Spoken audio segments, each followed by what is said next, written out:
Hi అండి. ఈరోజు మనం కోడిగుడ్లు వేసి టమాటాలు వేసి కర్రీ చేసుకుందాం. ముందుగా దీనికి కావాల్సింది టమాటాలు, పచ్చిమిర్చి, ఆనియన్స్ ఒకటి తీసుకోండి. ఎగ్స్ అయితే ఉడకబెట్టుకొని పక్కన పెట్టుకోండి. టమాటాలు, ఉల్లిపాయలు సన్నగా కట్ చేసుకొని పక్కన పెట్టుకోవాలి. ఆయిల్ వేసుకొని మండిలో బాగా ఆయిల్ కాగిన తర్వాత ఆనియన్స్ వేసి ఒక 2 నిమిషాలు అయితే కలుపుకుంటూ వేయించుకోండి. కొంచెం కలర్ చేంజ్ కాగానే అందులో 2 రెమ్మలు కరివేపాకు వేసుకోవాలి. 1 టేబుల్ స్పూన్ అల్లం వెల్లుల్లి పేస్ట్ వేసుకుందాం. అల్లం వెల్లుల్లి పేస్ట్ అనేది ఫ్రెష్గా దంచుకొని వేసుకుంటే ఫ్లేవర్ అనేది చాలా బాగుంటుందండి. టేస్ట్ కూడా బాగుంటుంది. మంచిగా ఫ్రెష్గా దంచి వేసుకోండి. మంచిగా కలుపుకోవాలి ఆయిల్లో. అది కొంచెం గోల్డెన్ బ్రౌన్ కలర్ వచ్చేంత వరకు కలుపుకోవాలి. పచ్చి వాసన పోయి గోల్డెన్ బ్రౌన్ కలర్ వచ్చేంత వరకు బాగా కలిపి అందులో కట్ చేసిన టమాటాలు, కొంచెం ఉప్పు వేసి మంచిగా కలుపుకోవాలండి.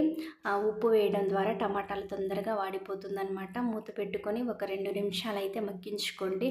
2 నిమిషాలు అయితే మగ్గిపోతుంది. తర్వాత అందులో మీ టేస్ట్కి తగ్గట్టుగా కారం వేసుకోండి. కారం, ఉప్పు అనేది మీ టేస్ట్కి తగ్గట్టుగా యాడ్ చేసుకోవచ్చండి.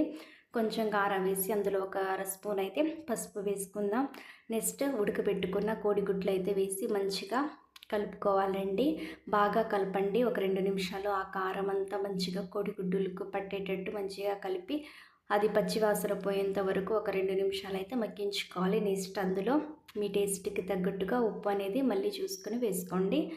వాటర్ అనేది కొంచెం వేసుకుందాం. వాటర్ అనేది వేసుకొని కొంచెం మూత పెట్టుకొని మగ్గించుకుందాం. ఒక 5 నిమిషాలు అయితే మగ్గించుకుందాం.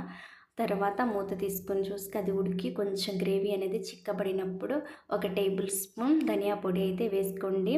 అందులో కొబ్బరి, చిన్నుల్లిపాయలు, అల్లం ముక్క దంచి వేయండి. ఇది వేయడం ద్వారా కొంచెం నీళ్ళగా ఉన్న గ్రేవీ కూడా చిక్కబడుతుంది. టేస్ట్ కూడా బాగుంటుందండి. ఇట్లా కలుపుకుంటూ ఒక 5 నిమిషాలు అయితే మగ్గించుకోండి. దాంట్లో పచ్చివాసన ఉంటుంది కదా ఆ అల్లంలో, అదైతే కొంచెం పోయేంత వరకు ఒక 2 నిమిషాలు అయితే మగ్గించుకుంటే మన కర్రీ అయితే రెడీ అవుతుంది. ఈ కర్రీ అయితే మీకు నచ్చితే ఒక లైక్, షేర్, సబ్స్క్రైబ్ చేసుకోండి. బాయ్.